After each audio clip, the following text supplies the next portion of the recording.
everyone, welcome back with another review. This is my review of... Man, why am I never fucking prepared?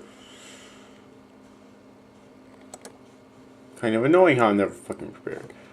Because I forget which chapter of Bleach this is that I'm reviewing today. So I'm just saying random stuff to fill in the dead silence.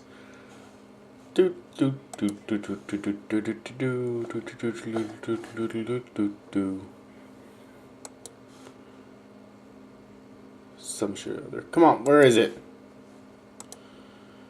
Yeah, fucking. Okay. Here we are. This is my review of Bleach Manga Chapter 525.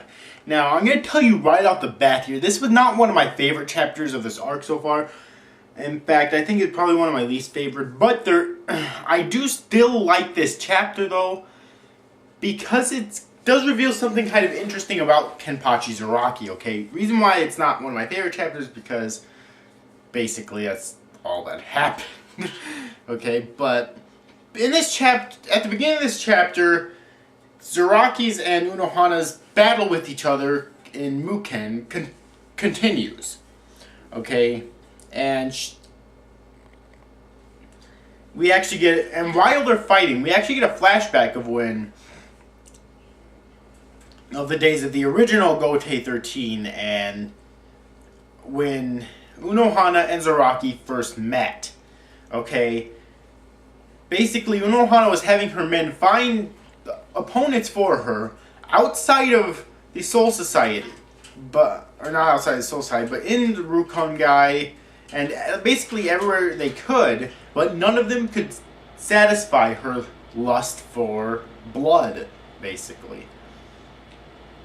And however, one child stepped up to face her after that, alright?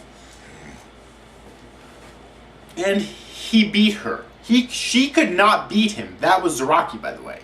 She could not beat him. He was that powerful as a child. Okay?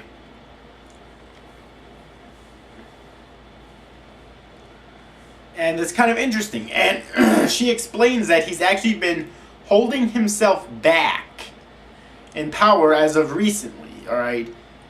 Because that eye patch that he has on himself, he's actually been holding himself back in power. And it shows too throughout the series. If you remember, she says, why did he barely lose against Ichigo? Referencing the Soul Society arc. Why did he barely win against Noitora Gilga? Referencing the Arankar arc. Alright, and why was he almost killed so easily by Juabak?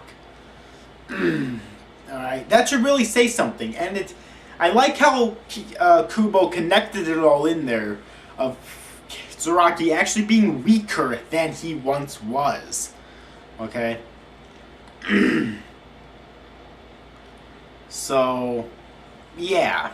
But, so that's really the biggest thing that happened, and Unohana claims that she's incredibly disappointed in him, and that she will keep constantly killing him over and over again, and she will keep constantly reviving him over and over again, until he feels the urge to unleash his true power, which I assume will mean Shikai. You know, learning the name of his Zanpakuto and releasing the true power of his Shikai. And then later on, maybe his Bankai. But for now, I'm pretty sure it'll just be his Shikai. And that's basically all that happened in this chapter. So now, review. I really like how, like I said before, I really like how Kubo connected it all in here. Basically, he mentioned 3 crucial points in the series. His fight with Ichigo, his fight with Noitora, and his fight with Juabak as of recently. And why were those battles so difficult for him? Unohana couldn't understand this, but then again she could, because, see, she realized that he was just holding himself back, reducing his power basically with the eye patch he has on him, and she didn't understand why he was doing that. Okay? Of course, so he can have a good challenge, but that actually makes him so much fucking weaker. And so she wants him to unleash his true power. How fucking powerful will that be? I have no idea, really. But anyways, though, yeah, that's really something, I guess. It's because as a child, Zaraki was able to beat Unohana. Excuse me. But now Zaraki is grown, and he can't beat Unohana anymore because of how weak he's become. He's actually become weaker than he once was. Okay, and progressively over the course of the series, he's probably become even weaker as well.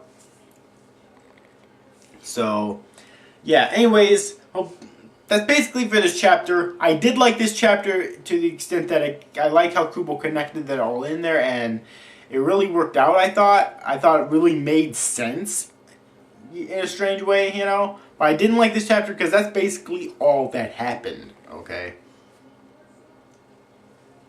So, yeah. For me, it's kind of a mixed review for this chapter. Anyways, I hope you enjoyed this review. See you guys after, guys. Thanks for watching. Bye-bye.